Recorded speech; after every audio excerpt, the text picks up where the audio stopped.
बिस्मिल्लाहिर्रहमानिर्रहीम। नया chapter start करते हैं। Second chapter the vice caliph. तो रीडिंग तो मैं साथ साथ ही करती जाऊंगी और एक्सप्लेन भी करती जाऊंगी, और अगर क्लास सामने होती तो मैं आप लोगों से भी रीडिंग करवाती। इसकी रीडिंग स्टार्ट करते हैं। The caliph Harun Rashid was known and respected for his justice and wisdom.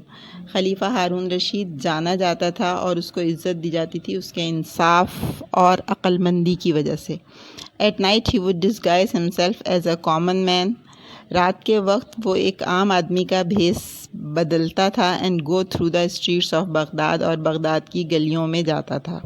He would mingle with the common people in order to gain the first and knowledge of their difficulties and problems. He would mingle with the common people, वो आम लोगों में घुल मिल जाता था ताकि वो उनकी मुश्किलात और मसाइल के बारे में सही मालूमात हासिल कर सके। नेक्स्ट पैराग्राफ है। One day when he was holding court, two man were brought before him. एक दिन जब वो कोर्ट ले रहा था या कोर्ट में मौजूद था तो उसके सामने दो आदमी लाए गए। One of them was well dressed, उनमें से एक आदमी ने अच्छे कपड़े पहने हुए थे, and appear to be a well to do respectable citizen, और ज़ाहिर हो रहा था कि वो एक बाइज़्ज़त और अमीर शख्स है, शहरी है। While the other seem to be a beggar, जबकि दूसरा लग रहा था हुलिये से कि फ़कीर है। Because he was in rags, rags कहते हैं टाट को, इसलिए कि उसने टाट के कपड़े पहने हुए थे। These two man were holding between them a beautiful white horse. इन दो लोगों ने अपने दरमियान एक खूबसूरत सफ़ेद घोड़ा पकड़ा हुआ था। The qazi approach the caliph and said to them, काजी खलीफा की तरफ मुतवज्जा हुआ और कहा, O leader of the faithful, वफ़ादारों के leader, I have brought before you a dispute, मैं आपके सामने एक झगड़ा, एक क़ज़िया लेकर आया हूँ, which I could not settle, जिसका फ़ैसला मैं नहीं कर सका। It is a difficult case, ये एक मुश्किल केस है, but I am certain that with your knowledge and wisdom you will pronounce a just decision. But I am certain, लेकिन मुझे यकीन है, that with your knowledge and wisdom, कि आप अपनी अक्लमंदी और इल्म से इस झगड़े का फ़ैसला कर सकेंगे। What is the dispute? asked the Caliph, खलीफा ने पूछा क्या झगड़ा है। These two men here are fighting over this horse, ये दो लोग जो यहाँ पर हैं वो इस घोड़े पर लड़ रहे हैं। Each one of them claims and swears that this horse is his, ये दोनों आदमी दावा करते हैं और कसम खाते हैं कि ये घोड़ा इनका है। Step forward the caliph order the well dressed man, खलीफा ने अच्छे कपड़े पहने हुए आदमी को कहा कि आगे आओ, and let's hear what you have to say, और मुझे बताओ जो तुम कहना चाहते हो। The man said to the caliph, आदमी ने खलीफा से कहा, O leader of the faithful, I beg to believe me that whatever I say in your presence shall be the truth, मैं आपकी मौजूदगी में जो कुछ कहूँगा सच कहूँगा। This morning when I was riding to the city, आज सुबह जब मैं घोड़े पर शहर आ रहा था, I saw the beggar limping along ahead of me, तो मैंने इस फ़कीर को अपने आगे लंगड़ाते हुए देखा या लंगड़ा कर चलते हुए देखा। On hearing the sound of my horses hoofs, मेरे घोड़े के कदमों की या टापों की आवाज़ सुनकर, ही टर्न राउंड, वो पीछे मुड़ा, and motion to me to stop, और मुझे रुकने का इशारा किया। I pulled the reins of my horse, मैंने अपने घोड़े की बागें खींची। He begged me to give him a ride up to the city gates, he begged me, उसने मुझसे दरख्वास्त की, इल्तिजा की, टू गिव हिम, कि मैं उसे दूँ शहर तक एक राइड, या अपने साथ घोड़े पर उसको बिठा लूँ शहर सिटी गेट तक। ही वॉज लेम, वो लंगड़ा था। I felt sorry for him, और इसलिए मुझे उस पर अफसोस हुआ। So I pulled him up behind me on the horse, इसलिए मैंने उसे अपने घोड़े पर अपने पीछे खींच लिया। When we reach the city gate, और जब हम सिटी गेट पहुँचे, I stopped and turn round to help him to get down, जब हम सिटी गेट पर पहुँच गए तो मैं रुका और मैं पीछे मुड़ा ताकि इस आदमी को नीचे उतरने में मदद दे सकूँ। ही रिफ्यूज़ टू डिसमाउंट, लेकिन उसने उतरने से इनकार कर दिया। आई वॉज पजल्ड, मैं बहुत हैरान हुआ। I gently told him to get down, और बड़े प्यार से बड़ी नरमी से उसे उतरने के लिए कहा। Because we had reach the city gate, इसलिए कि हम सिटी गेट पर पहुँच चुके थे। He said, why should I get down, उसने कहा मैं क्यों उतर जाऊँ। I gave you a ride and now you want to rob me of this horse.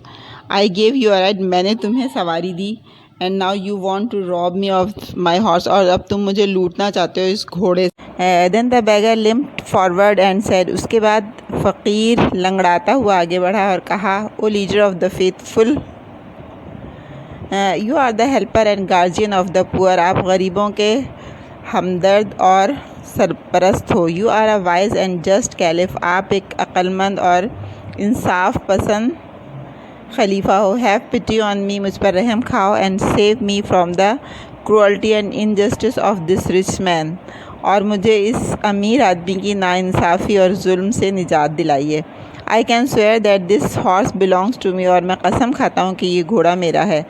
You must be thinking like everybody else in the court, आप यकीनन सोच रहे होंगे इस अदालत में मौजूद दूसरे लोगों की तरह, how a beggar like me can afford to buy and keep such a fine horse, कि किस तरह एक फ़कीर जो मेरे जैसा हो वो इतना कीमती घोड़ा ख़रीद सकता है और रख सकता है। It is because of this horse that I am in rags, लेकिन ये इसी घोड़े की वजह से है कि मैं आज टाट में हूँ या इतने गरीबों वाले लिबास में हूँ। Whatever money I had, जो कुछ पैसे मेरे पास होते हैं, I spent on this horse, मैं इस घोड़े पर खर्च करता हूँ।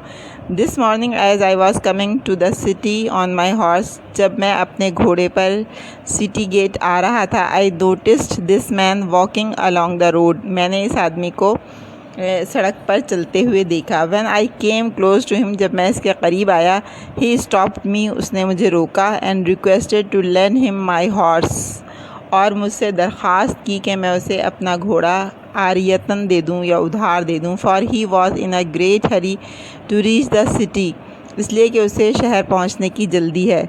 Of course I could not lend him my horse, यकीनन मैं अपना घोड़ा उसको नहीं दे सकता था, टू अ कम्प्लीट स्ट्रेंजर, इसलिए कि वो एक बिल्कुल अजनबी आदमी था। कुड आई, क्या मैं ऐसा कर सकता था? इंस्टेड, इसकी बजाय, I let him ride my horse, उसकी बजाय मैंने उसे अपने घोड़े पर अपने साथ सवारी की इजाज़त दे दी। आई सैट बिहाइंड हिम, मैं उसके पीछे बैठ गया।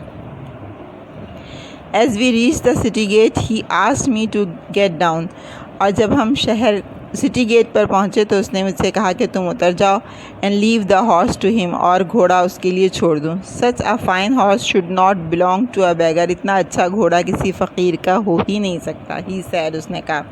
Now be off and don't you mention it to anyone, अब यहाँ से जाओ और ये बात किसी दूसरे को मत बताना। And even if you do, यहाँ तक कि अगर तुमने किसी को बताई, nobody is going to believe you, कोई भी शख्स तुम्हारी बात का यकीन नहीं करेगा। Now sir I beg you, अब मैं आपसे दरख्वास्त करता हूँ, टू सेव मी, कि मुझे बचाइए, फ्रॉम दिस रॉबर, इस डाकू से, एंड रीस्टोर टू मी, और मेरा हक़ मुझे दिलाइए, व्हाट इज़ माई ओन, जो चीज़ मेरी है। नेक्स्ट पैराग्राफ पर आते हैं, page number 3। I think this case is not very difficult to decide, मेरा ख़्याल है कि ये केस फ़ैसला करने में ज़्यादा मुश्किल नहीं है। Said the caliph to the qazi, खलीफा ने काजी से कहा। I shall decide it in a minute, मैं 1 मिनट में इसका फ़ैसला कर देता हूँ। Tell these man to place their hands on the horse one by one, इन आदमियों से कहो कि ये बारी बारी घोड़े पर अपना हाथ रखें। Let the beggar do it first, देखते हैं पहले फ़कीर ये काम करे। When the beggar touched the horse, जब फ़कीर ने घोड़े को छुआ, it winced as it did not like the touch of his hand. Winced का मतलब घोड़े की आवाज़ है, घोड़ा हिनहिनाया और उसने ऐसी आवाज़ निकाली जैसे वो उसके हाथ से छूने को पसंद ना करता हो। But at the touch of the rich man's hand, लेकिन अमीर आदमी के हाथ को टच होने से the horse snorted and neighed with pleasure, घोड़ा हिनहिनाया और उसने खुशी का इजहार किया। This horse belongs to him, pronounce the caliph, खलीफा ने ऐलान किया कि ये घोड़ा इसका है। Give the horse to its master, घोड़ा उसके मालिक को दे दो। Then the caliph turn to the beggar and said, उसके बाद खलीफा फ़कीर की तरफ मुड़ा और कहा, you are a lawyer and a wicked man, तुम एक झूठे और बदमाश आदमी हो। You try to rob an honest and respectable citizen, तुमने एक बाइज़्ज़त और ईमानदार आदमी को लूटने की कोशिश की। यू डिज़र्व सीवियर पनिशमेंट, तुम सख्त सज़ा के हक़दार हो। But I shall be merciful, लेकिन मैं मेहरबानी करूँगा। And forgive you this time, और तुम्हें इस बार माफ़ करूँगा। If you beg forgiveness of this gentleman here, अगर तुम इस शरीफ आदमी से जो यहाँ मौजूद है माफ़ी मांगोगे। The rich man readily forgive the beggar, अमीर आदमी ने फ़ौरन ही फ़कीर को माफ़ कर दिया। फीलिंग सॉरी फॉर हिम, इसलिए कि उससे उस पर अफसोस हो रहा था। टुक आउट हिज पर्स, अपना पर्स निकाला। And gave him a handful of gold coins. This Nobel action of the rich man pleased everybody in the court, अमीर आदमी का ये अच्छा अमल के इस अच्छे अमल से कोर्ट में मौजूद हर शख्स बहुत खुश हुआ।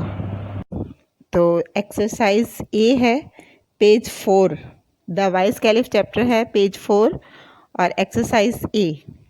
इसमें आपको जो 2 कॉलम्स दिए हुए हैं, इसमें वर्ड्स के आपको सिनोनिम्स बताने। तो पहला वर्ड है शिवर। शिवर का मतलब होता है कांपना, और इसके लिए जो दूसरा लफ्ज़ है वो ट्रेम्बल। दूसरा लफ्ज़ है आपके पास इसमें एस्टॉनिश। एस्टॉनिश का मतलब हैरान, और इसके लिए दूसरा जो सिनोनिम है वो है अमेज। क्लिंग का मतलब चिमटना या चिपटना, और इसके लिए जो दूसरा लफ्ज़ है वो स्टिक। बी कॉलम से, एक कॉलम ए से मैं आपको वर्ड्स और कॉलम बी से उसके लिए सिनोनिम्स बता रही हूँ। रिक्वेस्ट का मतलब दरख्वास्त करना, और बी कॉलम में बेग। स्टिफन का मतलब सख्त, और इसके लिए बी कॉलम में वर्ड है हार्डन। सीवियर का मतलब होता है शदीद, और इसके लिए लफ्ज़ है स्टर्न। और उसके लिए अटरली, इसके लिए लफ्ज़ है मुकम्मल तौर पर कम्प्लीटली। और डिस्गाइज का मतलब होता है भेस बदलना या छुपना, और उसके लिए लफ्ज़ है हाइड। ऑब्वियस का मतलब यकीनी, और उसके लिए जो यहाँ पर लफ्ज़ है वो क्लियर। और फिर है पजल्ड के लिए लफ्ज़ है कन्फ्यूज्ड, परेशान होना या घबरा जाना। मिंगल का मतलब होता है घुल मिल जाना या मिक्स हो जाना, तो मिंगल के लिए इसमें सिनोनिम है मिक्स। तो ये एक्सरसाइज आप लोगों को अपने रजिस्टर में उतारनी है और फिर इसको देखना है। नेक्स्ट एक्सरसाइज है एक्सरसाइज बी, पेज 4 पर ही एक्सरसाइज बी है। इसमें वर्ड्स दिए हुए हैं, और इन वर्ड्स से आपको ये फिल इन दी ब्लैंक्स जो है वो फिल करनी है। तो इसमें ब्लैंक्स को फिल करना है, तो इसमें जो वर्ड्स दिए हुए हैं इसे 2-2 ब्लैंक्स में एक ही वर्ड आएगा, लेकिन दोनों की जो सूरतें हैं वो थोड़ी सी अलग हैं। कि एक जो ब्लैंक है उसमें उसी वर्ड की जो है वो वर्ब फॉर्म आएगी, और दूसरी लाइन में जो वर्ड वही वाला फिल होगा उसमें उसकी नाउन फॉर्म आएगी। तो वर्ब फॉर्म में आपको उसकी फॉर्म जो है वो राइट फॉर्म जो है वो लिखनी होगी, वर्ब की जो फॉर्म्स होती हैं। और दूसरी वाली जो लाइन है उसमें आपको नाउन फॉर्म में लिखना होगा। A large crowd had gathered around the court. A large crowd तो इसमें नाउन हो गया। The courtiers crowded round the caliph, तो ईडी लगाकर इसमें वर्ब की फॉर्म है। द कोर्टियर सब्जेक्ट है और उसके बाद वर्ब आएगा, तो crowded round the caliph. The caliph disguised himself as a common man, उसने एक आम आदमी का भेस बदला, तो ये वर्ब है तो ईडी लगेगा। The caliph disguised himself as a common man, ED लगेगा इसमें डिस्गाइज के साथ। Disguise himself as a common, एक आम आदमी का भेस बदला। The people recognise the caliph in spite of his disguise, इसमें नाउन फॉर्म है इसकी। The right leg is shorter, his right leg is shorter than the left leg, so he has a limp in a walk. ये limp जो है ये noun form में इस्तेमाल हो रहा है। The rich man saw the lame beggar limping along the road, तो इसमें वर्ब की जो फॉर्म है वो आईएनजी के साथ आ रही है। लिम्पिंग अलॉन्ग द रोड, लंगड़ाते हुए जा रहा था।